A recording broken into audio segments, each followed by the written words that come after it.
Hey guys, people have been getting to Desert Island, and a question I've been seeing come up is, should I get the crop machine or the greenhouse? And my quick TLDR answer to that is probably neither. And I'll explain it here why. The answer is because neither of them are profitable or very profitable without boosts. So I'll explain it here using the combo maker spreadsheet. So we'll set this to 1,000 to 1 coins to flour. Next thing we have to do is make sure that the price of oil is correct. So we do that by coming over to the minerals tab and checking all of these boxes. You can see here the cost of oil went down. So then we can go over to the crops and greenhouse tab, and you can see here you're at a loss for all of the greenhouse crops, and you're making slight profit on the sunflowers when you put them in the crop machine, but you could be making more if you were just planting these on your regular crop plots instead of putting them in the crop machine.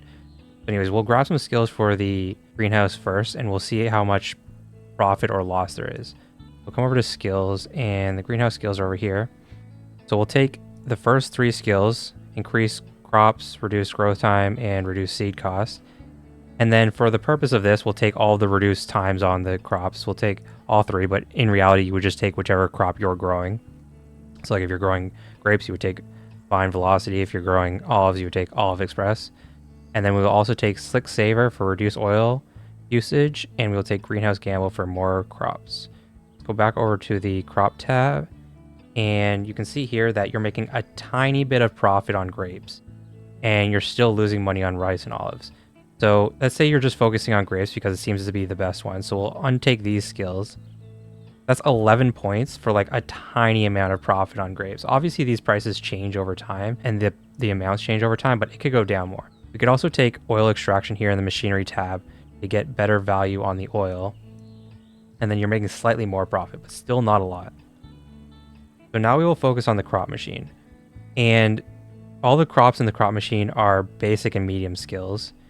And if we come over here, we'll take green thumb, which doesn't affect the crop machine, but we would take it. We'll take young farmer, experienced farmer, and then all these skills don't really matter because they don't affect the crop machine. So we'll just take these 2, and then we'll also take Hectare Farm, which does affect the crop machine. So come back over here, and you can see here now your sunflowers are more profitable, your potatoes profitable, everything else is still at a loss. So we can come over here and we can take some crop machine skills. We could take reduce oil consumption. We could allow a rhubarb and zucchini to be planted in there. Oil will be back for reduced oil time. Add plots to the plot machine. That means additional crops grow simultaneously. It's normally 10. This makes it 15. And then we'll take reduced oil consumption here too. So here you can see here now that sunflowers, potatoes, rhubarb, pumpkins are all profitable. Carrots are slightly profitable. Yams are slightly profitable. Everything else is at a loss. But the question here is, do you actually want to be using the crop machine? Because that would mean you're not planting these crops in your regular crop plots because they're going in the crop machine. And if you're taking these skills that like increase your basic and medium crops while reducing advanced crops, then what are you going to be planting in your actual crop plots? You could be planting like cabbage and broccoli in your actual crop plots and then putting everything else in the crop machine. But it doesn't really make sense to focus on crop machine skills if you're also focused on basic and medium crops, because those are the crops that you're going to be wanting to put in your actual crop plots. You aren't going to want to start putting advanced crops in the crop plots if you have skills that reduce the amount of advanced crops you get. So that's why I say it's like you can be slightly profitable with like certain greenhouse crops if you go for a bunch of skills, and it'll get better if you start taking some boosts for it. Like you can take the basic boosts here are 0.25 each. So you could take Vinny, Rice Panda, and Olive Royalty Shirt, and come back over here and check. Now grapes are slightly more profitable. Rice is now slightly profitable. Olives are still at a loss. So you can make a bit of money with the greenhouse, but that would be with taking a bunch of skills and potentially some boosts. And it would also be using a ton of oil, which you will still need to use to expand. Or you could go with the crop machine and make a slight profit here, but then what are you going to be planting in your regular crop plots? The crop machine is really good if you start getting boosts that affect both the crop plots and the crop machine. So for example, come up to the crops here. If you start getting things like the green amulet, wherever that is, here it is.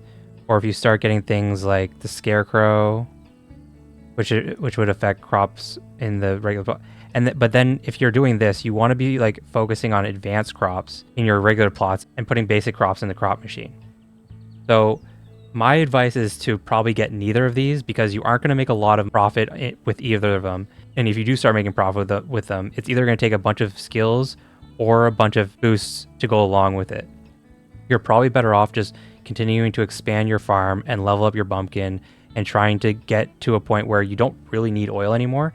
And then once you don't really need oil anymore, you'll probably be at a point where you have extra skill points to use and you might start getting some boosts. And then you can start focusing on the crop machine and greenhouse. But my advice is basically to keep progressing through Desert Island and to ignore these two buildings for the time being. Anyways, that's it. Have a good day, guys. Please consider subscribing to the channel if you haven't yet. It would help me out a lot. If you have any questions, leave them in the comment section below. Have a good day, guys. And I also want to say thank you to all the members of the channel. The current members of the channel are Raichu, Thedra, and Deucefold. Thank you very much for your support.